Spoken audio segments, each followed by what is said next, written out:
dental floss. But I don't know if anyone's ever heard of body floss. Body floss. So just concentrate on the rope, and this is pretty disgusting. Oh. So hold on tight, don't pull or anything. Don't pull, okay. What do you think, Libby? Watch the rope come right through the body. Oh, disgusting. Very cool. Libby, a round of applause for Yay. Thank you very much.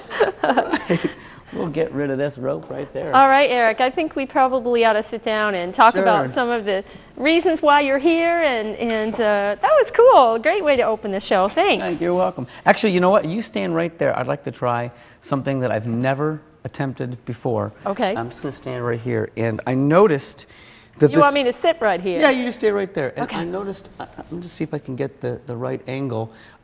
If we can just slightly pan down with the camera in a second, I want you to notice, do you see anything around me besides the floor, my shoes? I don't. That's it, right? I don't. We've got a wire here for the microphone, but just other than that, let's just, perfect. I think that's right.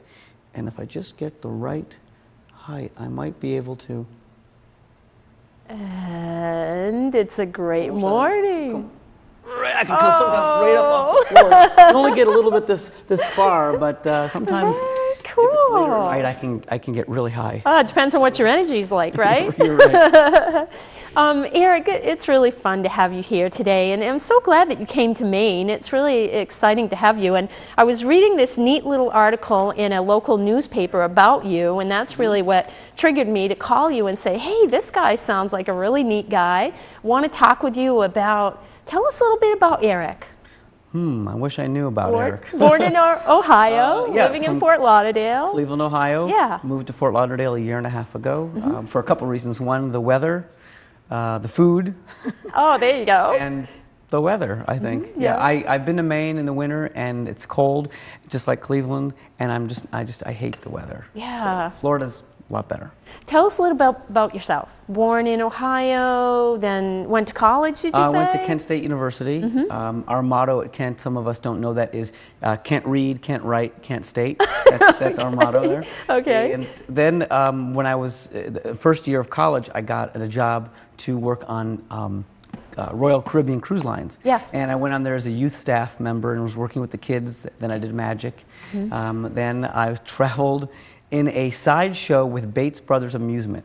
And those are the guys that travel and do all of the circus shows. Yes. Where they have the big tents. And I was in a freak show. And oh, no way. People would come in for free, or they pay $1 depending upon what city we're in. And I would do the headless woman and the lady who can put 10,000 volts of electricity through her body. And I was the guy in the microphone, come check this out right now. And that lasted about 2 months because I had to sleep in a trailer with people like Gomez and oh, poor Gomez. He's our camera guy, yeah. No, people, all the roadies and everything, and there was fly tape hanging from the ceiling, and it just was, it just wasn't my cup of tea. So and then I went back to school, then went back on a cruise ship, and that's kind of all I've been doing forever. Must have been fun traveling on the cruise ship, meeting a lot of different people. And what did you perform? What was your performance like? Well, at that time, when I was like 18, 19, I really didn't do comedy magic. It was kind of funny, but I didn't mean it to be funny. Yeah. It was just bad. And I would be doing kid shows, and so eventually Disney Cruise Lines got a hold of me, and then eventually I would be starting to do some comedy clubs, trying out. And these comedians would see me and they'd say, you know, you're really funny, let's try working on this and trying this. And then most of my routine now is just comedy. And I throw out some of the magic and put more comedy in. So I've been doing magic probably, I don't know if you have any kids. But, no kids. No kids. Dogs. Well, if you had kids, you have dogs. I've been doing magic as long as your dogs have been alive. Really? No, I don't know, a long time. Wow, that's amazing. So how did you get started? I mean, from college, what made you decide to take on this career? This is the boring story that you'll hear Copperfield and and they've probably told the story a million times. I was probably 11, and I had a friend who was a magician, and I was his assistant. And so we would go to birthday parties and block parties and things, and I would be his loveliest. I wouldn't wear the dress or heels. Yeah. Well, I mean, I'd save that for the weekends when I was 18. But I would help him as an assistant. And then my parents knew I liked magic. So every time they'd go on vacation, or my dad would go on a golf trip, he'd bring back little cheesy magic tricks. Little put your finger in, chop your finger off. Yeah. Put your finger in a little thing and you pull it out, whatever it is. And so I would collect all these tricks, and then eventually I put my show together. And I went on my own. I think I made like $20 to do 1 hour show once.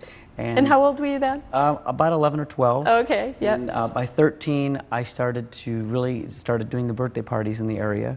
And then by the time I was 16, I remember I was in high school, and I got my driver's license, and there were times in school where I'd have shows, and I'd leave school in the middle, like cut school just to go to a show. No way. Drive back, and leave class. Right after school, I would drive to a show. Yep.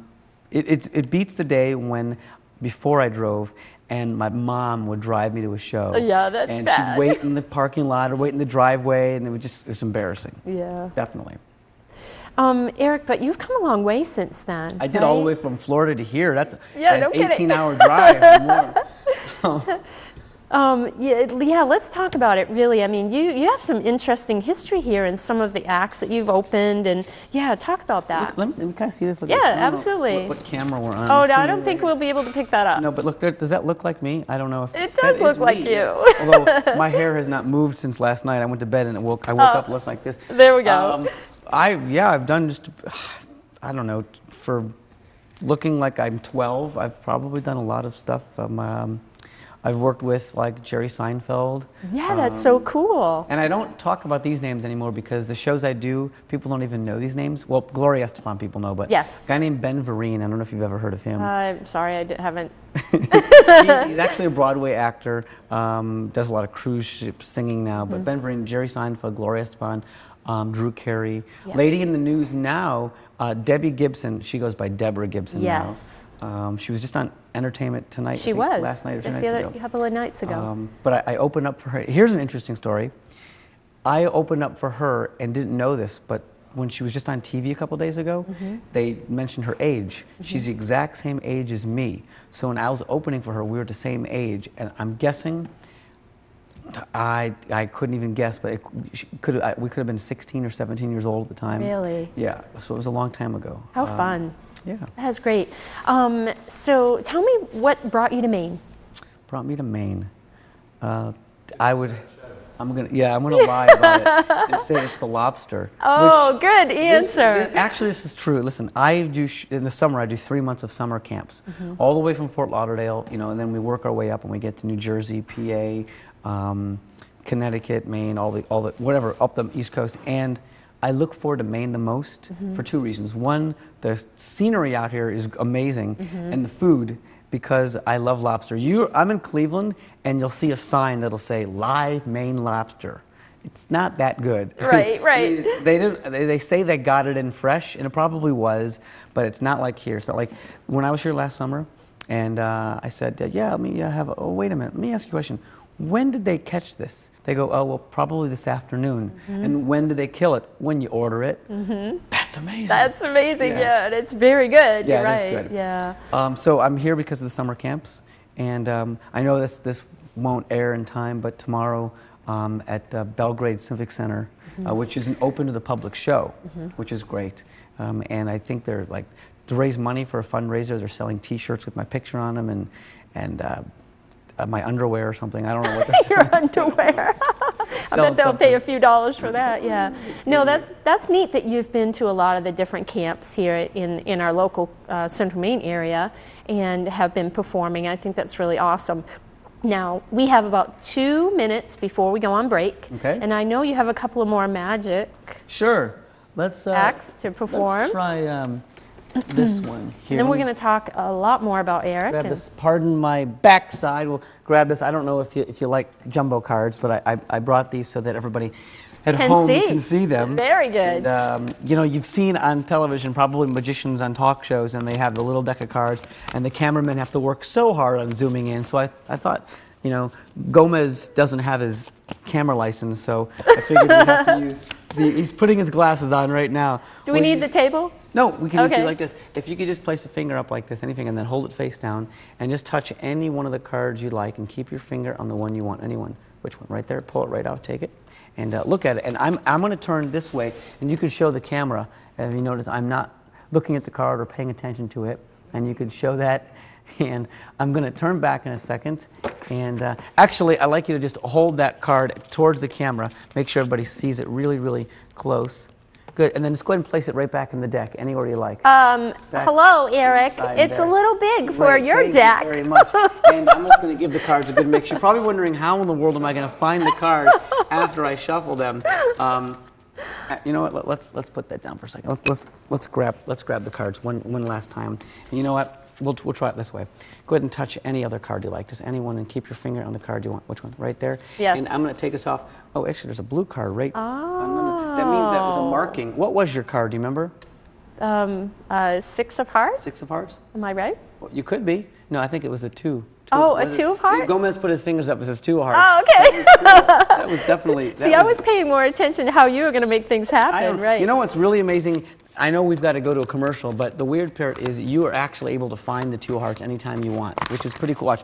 I'll just let you touch a card again, anyone you want, and just go ahead and touch one. You sure? I'm sure. Go ahead and take the card, and let's see if you got the 2 of hearts, and you can show the camera. Oh, very cool, everybody. That's pretty cool. Very cool. No idea how she did that. Yeah, no kidding. Thank you, Eric. That's really welcome. great. And you're fun. It's so fun to have you here. And the thing I love the most is the fact that you're here to perform and to support the camps, the local children's camps, and thank you for doing that. I appreciate it. You're welcome. Yeah, and we'll be right back after this break.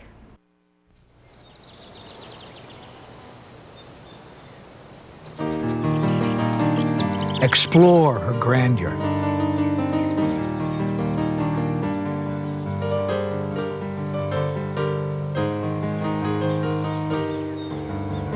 Appreciate her beauty.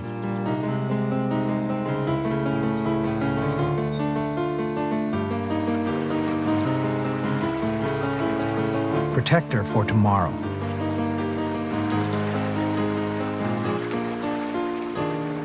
We all share the responsibility for protecting nature and preserving the environment for future generations.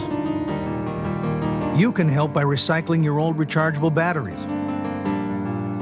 Call 877-2-RECYCLE or visit us online at calltorecycle.org to learn where you can recycle your old rechargeable batteries. Please, answer the call to recycle. And welcome back to Our Towns. Eric, before we went on break, we were talking about the reason why you came to Maine, and obviously aside of the lobster and whatever else, performing at the summer camps. And I think that's really great that you're doing that.